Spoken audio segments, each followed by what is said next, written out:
이제 오늘 우리에게 주신 하나님 말씀 함께 나눕니다. 오늘은 예레미야 19장 1절부터 15절까지 말씀 함께 보겠습니다. 제 19장.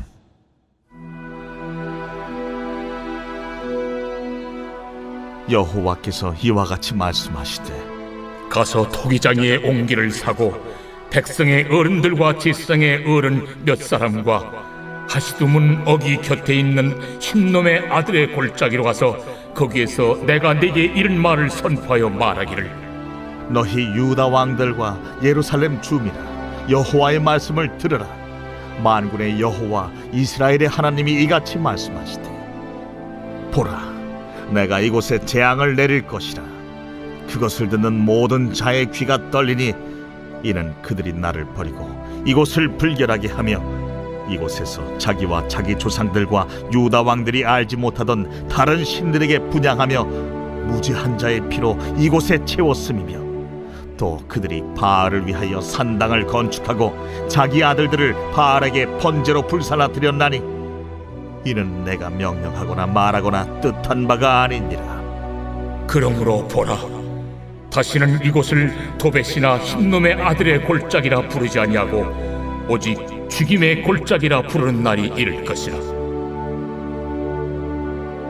내가 이곳서 유다와 예루살렘의 계획을 무너뜨려 그들로 그 대적압과 생명을 찾는 자의 손에 칼에 엎드려지게 하고 그 시체를 공중에 세워 땅의 짐승의 밥이 되게 하며 이 성읍으로 놀람과 조롱거리가 되게 하리니 그 모든 재앙으로 말미암아 지나는 자마다 놀라며 조롱할 것이며 그들이 그들의 원수와 그들의 생명을 찾는 자에게 둘러싸여 곤경에 빠질 때에 내가 그들이 그들의 아들의 살, 딸의 살을 먹게 하고 또 각기 친구의 살을 먹게 하리라 하셨다 하고, 너는 함께 가는 자의 목전에서 그 옹기를 깨뜨리고 그들에게 이르기를, 만군의 여호와께서 이와 같이 말씀하시되, 사람이 토기장이의 그릇을 한 번 깨뜨리면 다시 완전하게 할 수 없나니 이와 같이 내가 이 백성과 이 성읍을 무너뜨리리니 도벳에 매장할 자리가 없을 만큼 매장하리라. 여호와의 말씀이니라. 내가 이곳과 그 가운데 주민에게 이같이 행하여 이 성읍으로 도벳 같게 할 것이라. 예루살렘 집들과 유다 왕들의 집들이 그 집 위에서 하늘의 만상에 분향하고 다른 신들에게 전제를 부음으로 더러워졌은즉 도벳 땅처럼 되리라 하셨다 하라. 하시니 예레미야가 여호와께서 자기를 보내사 예언하게 하신 도벳에서 돌아와 여호와의 집들에 서서 모든 백성에게 말하되, 만군의 여호와 이스라엘의 하나님께서 이와 같이 말씀하시되, 보라, 내가 이 성읍에 대하여 선언한 모든 재앙을 이 성읍과 그 모든 촌락에 내리리니 이는 그들의 목을 곧게 하여 내 말을 듣지 아니함이라 하시니라.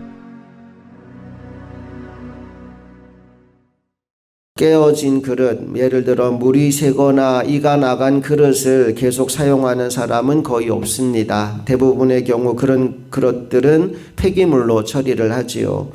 오늘 본문을 보면 하나님께서 예레미야에게 옹기 그릇 하나를 사라 지시하는 내용으로 말씀이 시작됩니다. 우리 1절과 2절 말씀을 다시 읽어봅니다.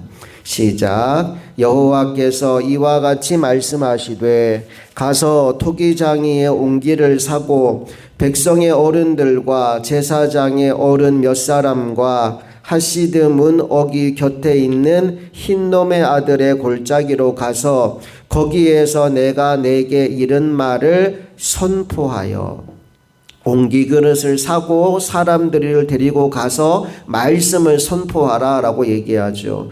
그러니까 지금 구입하는 그릇의 용도는 그걸 진짜 사용하기 위함이 아니고 설교의 교보제로 쓰기 위함이라는 겁니다. 자, 그 그릇을 어떻게 썼을까요? 10절 말씀으로 가볼게요. 시작. 너는 함께 가는 자의 목전에서 그 옹기를 깨뜨리고, 그 그릇을 구입한 목적은 깨뜨리기 위해서라고 말합니다. 자, 그러면 새로 산 그릇을 깨뜨리는 이 행동을 통해서 하나님은 예레미야에게 어떤 메시지를 전하라고 하셨을까요? 그 메시지의 내용이 이제 11절 이하에 나옵니다. 11절 말씀을 먼저 읽어볼게요. 시작. 그들에게 이르기를 만군의 여호와께서 이와 같이 말씀하시되 사람이 토기장이의 그릇을 한번 깨뜨리면 다시 완전하게 할 수 없나니 이와 같이 내가 이 백성과 이 성읍을 무너뜨리리니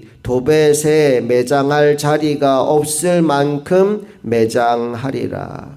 그릇이 완전히 부서지면 다시 회복할 수 없는 것처럼 너희들도 그렇게 부서지게 만들 것이다 라고 하나님이 엄중한 경고의 말씀을 주십니다.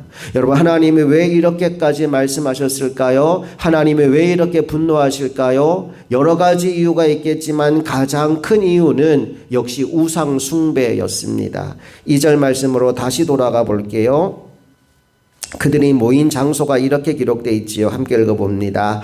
하시드문 어기 곁에 있는 흰놈의 아들의 골짜기로 가서 거기에서 내가 내게 이른 말을 선포하여 그들을 불러 모은 장소가 어디냐 하면 흰놈의 아들의 골짜기라고 되어 있습니다. 이 흰놈의 아들의 골짜기가 어디냐? 바로 유대인들이 우상을 섬기고 심지어는 자기 자식들을 그 신에게 불로 태워서 바쳤던 자리가 바로 이 흰놈의 아들의 골짜기입니다. 5절 말씀으로 가볼게요. 시작. 또 그들이 바알을 위하여 산당을 건축하고 자기 아들들을 바알에게 번제로 불살라 드렸나니 이는 내가 명령하거나 말하거나 뜻한 바가 아니니라. 사람들이 흰놈의 아들의 골짜기에 모여서 바알을 위한 산당을 건축하고 심지어 자기 자식을 불로 태워서 그 신에게 바치는 끔찍한 일을 그곳에서 행했다는 겁니다. 그런데 하나님이 그걸 도저히 계속 지켜보실 수가 없으신 거죠. 그래서 6절 말씀이 이렇게 이어집니다. 시작.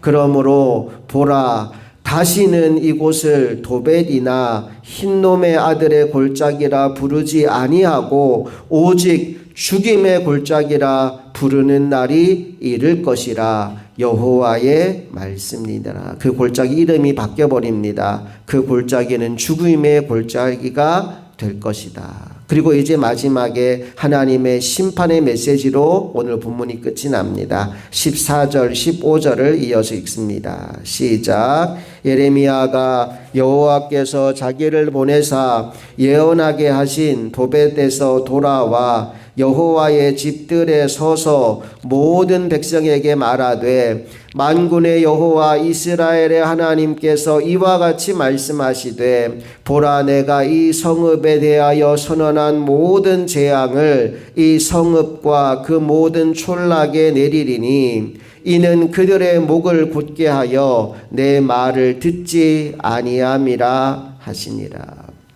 사람이 잘못할 수 있지요. 실수할 수 있고 실패할 수도 있어요. 그런데 중요한 건 뭐냐 하면 돌이키는 겁니다. 돌이키기 위해 필요한 건 뭐냐 하면 하나님의 말씀을 듣는 겁니다. 그런데 그 백성들이 이걸 거부한 거예요. 분명히 우상 숭배했고 잘못했고, 그래서 하나님이 그들을 돌이키기 위해 하나님의 종을 보내고 하나님의 말씀을 선포했는데 그들이 귀를 막아 버렸다라고 오늘 15절 마지막에 말합니다. 이는 그들이 목을 곧게 하여 내 말을 듣지 아니함이라. 그들은요, 하나님의 말씀을 듣지 않는 수준으로 사실 끝나지 않았잖아요. 우리가 지난 시간에도 나누었지만 예레미야를 죽이려고 했습니다. 그의 입을 틀어막기 위해서 그를 잡아 구덩이에 가두고 그를 죽일 계획을 세웠습니다. 예레미야는 하나님의 말씀을 전했는데 그에게 돌아오는 건 칭찬이 아니라 미움과 외면이었다는 말입니다. 사람들은 그의 말을 듣지 않을 뿐 아니라 오히려 핍박했습니다. 여러분, 진리를 말하면 모두가 좋아할 것이라고 기대하지 마십시오. 예레미야도 외로웠고 눈물을 참 많이 흘려야 했습니다. 하지만 그럼에도 불구하고 그는 끝까지 하나님의 말씀 전하는 일을 피하거나 멈추지 않았습니다. 나는 저와 여러분도 그런 삶을 살아가게 되기를 간절히 바랍니다. 오늘 본문은 깨어진 옹기 그릇의 비유입니다. 비록 하나님이 백성들 앞에서 그릇이 깨어지는 것을 통해 보이는 설교를 하셨지만 하나님이 간절히 원하시는 바는 그들이 깨어지기 전에 죽게 돌아와 회복과 구원의 은혜를 누리게 되는 것이었을 겁니다. 오늘 이 말씀을 교훈 삼아서 저와 여러분은 깨어진 그릇이 아니라 온전하고 깨끗하고 거룩한 그릇으로 준비되어서 남은 평생 하나님의 손에 붙들려 쓰임받는 인생이 되기를 간절히 바랍니다. 디모데후서 2장에 보면 오늘 본문에 나오는 이 깨어진 그릇과 전혀 다른 또 다른 그릇 이야기가 등장하는데 우리 디모데후서 2장 20절 말씀으로 함께 가보겠습니다. 디모데후서 2장 20절 21절 두 절 말씀 함께 봅니다. 디모데후서 2장 20절 21절 함께 읽습니다. 시작. 큰 집에는 금그릇과 은그릇뿐 아니라 나무 그릇과 질그릇도 있어 귀하게 쓰는 것도 있고 천하게 쓰는 것도 있나니 그러므로 누구든지 이런 것에서 자기를 깨끗하게 하면 귀히 쓰는 그릇이 되어 거룩하고 주인의 쓰심에 합당하며 모든 선한 일에 준비함이 되리라. 큰 집에는 금그릇도 있고 은그릇도 있고 나무그릇도 질그릇도 있는데 우리는 그 중에 어떤 그릇이 귀합니까? 물어보면 당연히 금그릇이요 은그릇이요 라고 말하겠죠. 하지만 하나님의 기준은 아니라는 거예요. 그가 어떤 재료로 만들어졌느냐가 중요한 게 아니고 하나님이 귀하게 보는 건 그 그릇이 얼마나 깨끗하냐라는 겁니다. 21절 그렇게 말씀했죠. 그러므로 누구든지 이런 것에서 자기를 깨끗하게 하면 귀히 쓰는 그릇이 되어 거룩하고 주인의 쓰심에 합당하며 모든 선한 일에 준비함이 되리라 말씀하였습니다. 하나님이 귀하게 보시는 그릇은 깨끗한 그릇입니다. 오늘 우리 중에도 이런 사람들 있잖아요. 어떤 사람은 서울대 나오고 어떤 사람은 변호사고 판사고 의사고 어떤 사람은 또 직업도 없고 어떤 사람은 가방끈도 짧고 뭐 이렇단 말입니다. 그랬을 때 우리는 뭐 서울대 나오고 의사고 박사고 그런 사람들은 금그릇처럼 보고 가방끈도 짧고 직업도 변변치 못한 사람들은 나무그릇 질그릇으로 보게 된다는 거예요. 하나님의 기준이 뭐라는 겁니까? 그의 외모나 그의 학벌이나 그가 가진 것이 중요한 게 아니고 그의 중심이 얼마나 깨끗하게 준비되었느냐를 하나님이 보신다는 겁니다. 그리고 그를 귀하게 여겨서 그를 잡아서 쓰심으로 말미암아 하나님의 영광을 드러내는 축복의 통로로 그 그릇을 활용한다는 거예요. 저와 여러분이 하나님이 보시는 그 귀한 그릇들이 다 될 수 있기를 원합니다. 우리가 어떻게 깨끗해질까요? 하나님의 말씀과 기도로 거룩하여지고 깨끗하여집니다. 우리 속에 하나님의 말씀을 채우고 기도로 늘 하나님과 교제하며 살아갈 때 우리는 깨끗한 그릇, 거룩한 그릇이 되는 겁니다. 저와 여러분이 그렇게 준비된 사람이 되어서 언제 어느 때든 하나님이 쓰고자 하실 때 쓰임받는 귀한 인생이 다 될 수 있기를 간절히 소망합니다. 함께 기도하시겠습니다. 좋으신 아버지 은혜와 사랑을 감사드립니다. 오늘 깨어진 옹기 그릇 비유를 통하여 하나님은 하나님의 뜻에 불순종하고 우상 숭배하던 그 백성들에게 어떤 마지막 심판이 임하게 될지를 알려주셨습니다. 하나님, 우리는 그렇게 깨어진 그릇이 아니라 하나님의 손에 붙들려 소중하게 쓰임받는 그릇 되기를 원합니다. 하나님께서 쓰시는 그릇은 금그릇도 은그릇도 아니고 나무그릇도 질그릇도 아니고 깨끗하게 구별되고 준비된 그릇을 하나님이 귀하게 여기시고 거룩하게 여기시고 하나님 손에 붙들고 사용하신다 하였으니 오늘 우리가 그렇게 준비된 인생이 되게 하여 주시옵소서. 하나님의 말씀과 기도로 거룩하여지고 깨끗하여진다 하였습니다. 내 안에 하나님의 말씀이 가득 차고 날마다 기도로 하나님과 교제함으로 하나님이 기뻐하시는 언제든 어느 때든 쓰임받는 하나님 손에 붙들린 그릇이 다 되기를 소망하며 우리 주 예수 그리스도의 이름으로 기도합니다. 아멘.